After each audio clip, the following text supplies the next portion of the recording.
mga balitang dapat abangan ngayong araw sa Alakdan News Update. 101st Infantry Battalion pinagtibay ang ugnayan sa komunidad sa pamamagitan ng amicable settlement. Pagpapalakas ng serbisyo at pagmamalasakit sa komunidad isinagawa sa bayan ng Bangingi. Calis Brigade nakibahagi sa Project Reham, serbisyo karaban at pag-turnover ng bagong multi-purpose center sa Sulu. Ang lahat ng yan dito lamang sa Alakdan News Update. Sa ilalim ng pamumuno ni Lieutenant Colonel Dante E. Mantes, Commanding Officer ng 101st Infantry Sadya Hitra Battalion, at sa pangunguna ni First Lieutenant Jason C. Peñaflor, Company Commander ng Charlie Company, matagumpay na ipagkasundo ang pamilyang Taraman at pamilyang Pamnil kapwa mula sa MNLF community. Narito ang report.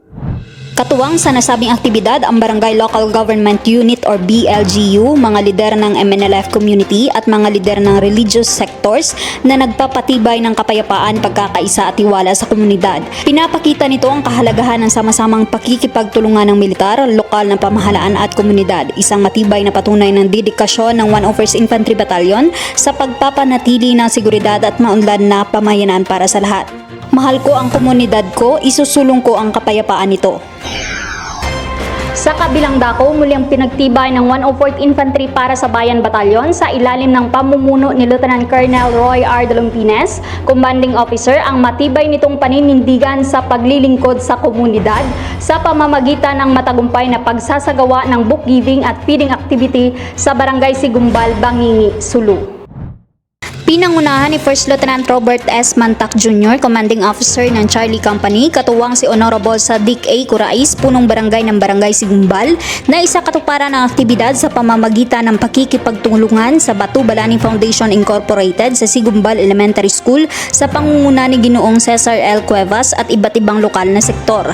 Layunin ng inisyatibong ito na suportahan ang edukasyon at pangkalahatang kapakanan ng mga bata sa komunidad sa pamamagitan ng pamamahagi ng aklat at pagbibigay ng masustansyang pagkain. Bahagi ito ng patuloy na Civil Military Operations or CMO ng batalyon na naglalayong patatagin ang ugnayan ng militar at ng lokal na pamahalaan, gayon din ang pagsusulong ng inklusibong kaunlaran sa malalayong lugar. Sa pamamagitan ng ganitong gawain, patuloy na ipinapakita ng 104th Infantry Battalion ang kanilang dedikasyon hindi lamang sa pagpapanatili ng kapayapaan at seguridad, kundi pati na rin sa paghubog ng mas maliwanag na kinabukasan para sa kabataan ng Sulu.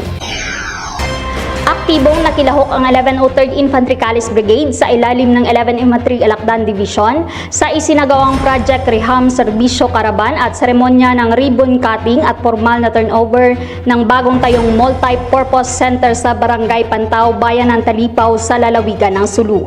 Ang buong detalye ating alamin sa ulat ni PFC Bisares.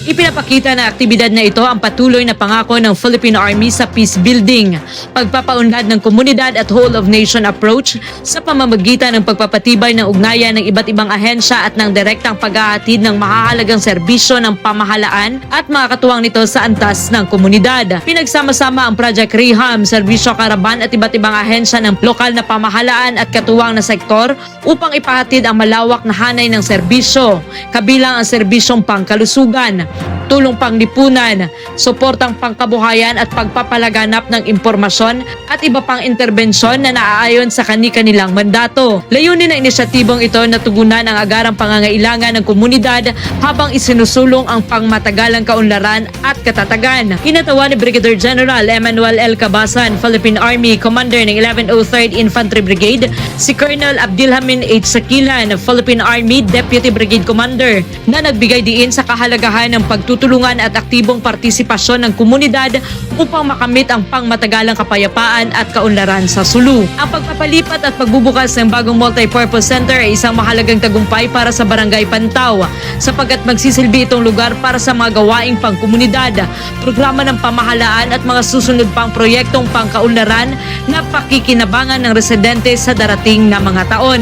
Sa pamamagitan ng Project Reham, muling ipinagtibay ng 1103rd Infantry Calis Brigade kasama ang makatuwang nito ang kanilang dedikasyon at paglilingkod, pagkakaisa at inklusibong kaunlaran upang matiyak na naaabot ng serbisyo ng pamahalaan ang kahit pinakamalayong komunidad tungo sa isang mapayapa at maunlad na Sulu. Mula sa 11th Infantry Alakdan Division, ako ang inyong Alakdan Trooper PFC Bisares para sa Alakdan News Update. At yan ang balita at kaganapan sa linggong ito. Ako si PFC Salario para sa Alakdan News Update. Magandang araw at magsukol. Para sa karagdagang balita, maaari niyo po kaming sundan sa aming official Facebook page. Sundan niyo din kami sa aming YouTube channel.